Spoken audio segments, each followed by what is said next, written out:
সফলতা কোনো জাদু নয়, কোনো শর্টকাটও নয়। সফল হতে হলে দরকার সঠিক নিয়মে চলা।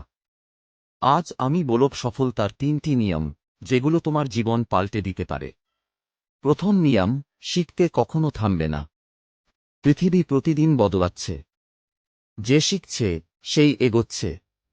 নতুন কিছু শেখা মানে নিজের ভেতর নতুন দরজা খোলা। বই পড়ো, মানুষকে শোনো, অভিজ্ঞতা নাও, এটাই তোমার আসল শক্তি। দ্বিতীয় নিয়ম, কঠোর পরিশ্রমের বিকল্প নেই। কেউ রাতারাতি সফল হয় না। সফলতার পেছনে লুকিয়ে থাকে বছরের পর বছর সংগ্রাম আর ঘাম। তাই হাল ছেড়ো না। মনে রেখো, আজকের কষ্টই কালকের বিজয়। তৃতীয় নিয়ম, নিজের উপর বিশ্বাস রাখো। পৃথিবী তোমার উপর বিশ্বাস করবে যখন তুমি নিজের উপর আস্থা রাখবে। ভয়, সন্দেহ, এসব স্বাভাবিক। কিন্তু সেই ভয়কে জয় করতে পারলেই তুমি অপ্রতিরোধ্য। বন্ধুরা, সফলতার পথে হাজার বাধা আসবে, কিন্তু এই 3টি নিয়ম, অবিরত শেখা, নিরলস পরিশ্রম আর নিজের উপর অটল বিশ্বাস, তোমাকে যে কোনো পরিস্থিতিতে এগিয়ে নিয়ে যাবে।